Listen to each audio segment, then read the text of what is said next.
I've always wanted to live in a community for as long as I can remember. It seems to me the most sensible, the most natural way of living. I lived most of my life in a system that doesn't work anymore, and I really see that clearly. I think when you're immersed in it, you can't see that.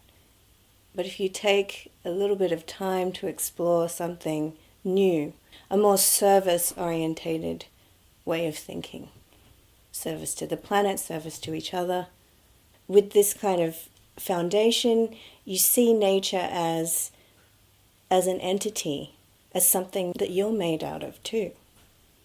So the whole idea right from the beginning was to set this place up as an example that other people could follow, a model farm.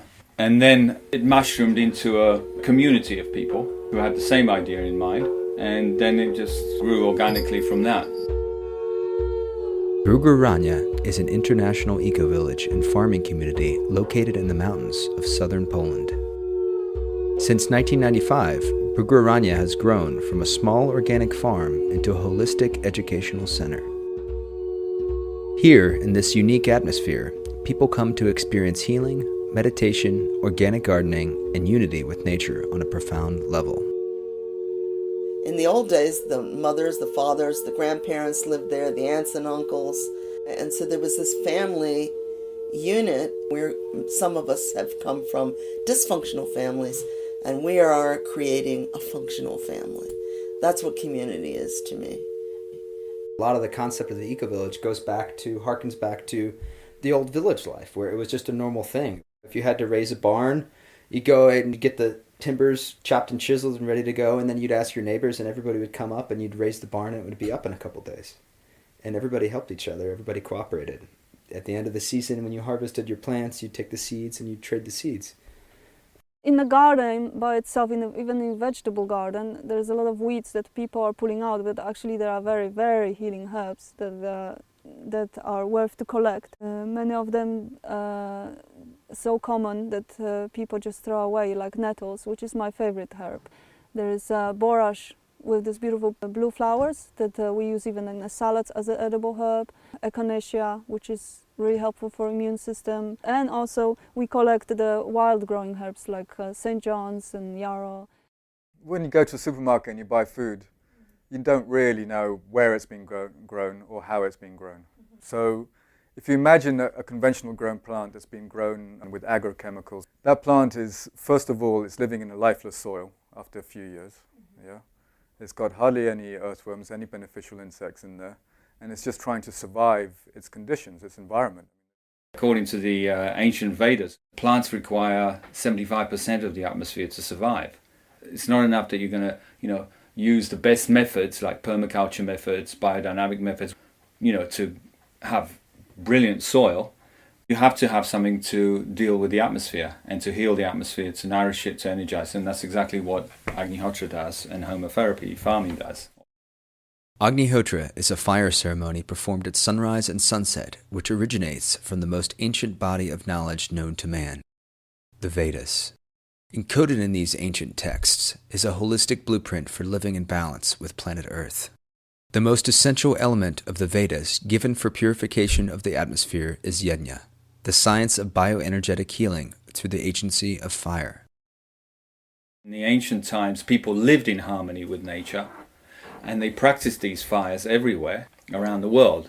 Of course, we have remnants of that today. In Machu Picchu, in Georgia, in the fire temples there, even the Hopi Indians up till today, the Aborigines practiced, fire rituals. Fire was very sacred. In the older times, of course, it was done to maintain harmony. Now, it's a dire need to return to that harmony, to bring it back. Agnihotra is a fire which you perform exactly at the time of sunrise, sunset, in a small copper pyramid. And some medicinal substances are being burned in that copper pyramid. There's a description given in the Vedas, and it says that exactly at that time, a flood of energies comes from the sun to the place where the sun appears to rise. This flood of energies has a subtle music in it, and the quintessential sound is the vibration, the mantra, which we utter exactly at that time. Therefore, we have a resonance effect. and a channel is created through all the atmosphere, and an aura energy field is created around all plants nearby. So these plants get nutrition, they get strong, they get disease resistant, they don't need these chemical fertilizers, pesticides, insecticides. The inner work that I do when I do Agnihotra is kind of like a side effect. I'm not just doing it to help myself, I'm doing it to help everybody else around me and everything else around me. We've had a biologist here, and he was shocked. He did experiments with tadpoles, and he found frogs here that are endangered, that don't even exist in the region, and magically appeared only on our farm. And then he did experiments with tadpoles and ash, and water that should be stagnant where these animals should be dying. The water was totally purified using the ash from Agnihotra, and the percentage of tadpoles, as far as like the eggs and how many germinated, was incredible. We did some experiment in Kiev, in Ukraine. In Kiev they had some radioactive rice from Fukushima. And normally with radioactivity you can't do anything, you can just put it there, store it away and wait. What they did is they took this radioactive rice, put it in water, added Agnihotra ash and measured, and within 1 week or so the whole radioactivity was neutralized. And that is really, really astonishing, because that normally should not happen.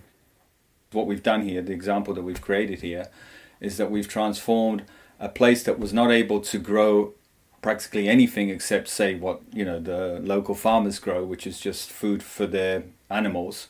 We're able to grow anything and everything, from cocktail tomatoes to all kinds of herbs to all kinds of greens, from broccoli to you name it. Bees are fascinating, and we really see what they do in nature here, because we have an orchard here, a fruit orchard here. Since the bees have been here, you can see how much they pollinate the whole orchard, and it's an amazing amount of fruit that we have now.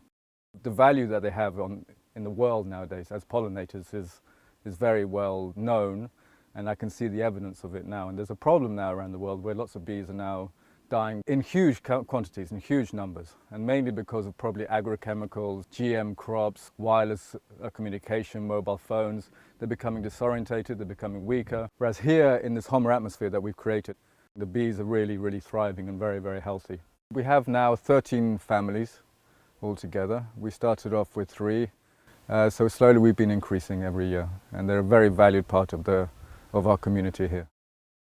Being a parent in a Homa community, people would always talk to me and say, what are you doing that's so different from what I'm doing? And I think that Agnihotra gives an environment of peace. It affects you through and through. So many people have come here for the first time, and they come into this atmosphere and they're like, this is like a different country. It's like an oasis, it's like an island. You step off the road and then you immerse yourself into a completely different atmosphere. And that's created through the powers of Agnihotra and Homatherapy.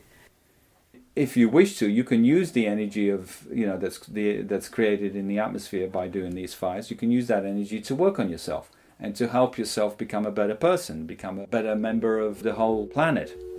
I think being spiritual for me is a commitment to being kind, a commitment to being loving, a commitment to walking in harmony on the earth, a commitment to working with each other and working through our issues with honesty and integrity. I think it's the love with which you grow your gardens. I think it's makes me want to cry because it's such a wonderful thing. This type of community that we're setting up here, to me, it's like a vision of the future. People will have to build communities from an inner sense of awareness. We're not doing this alone. This is the way nature wants it to be. This is the way the divine wants us to be.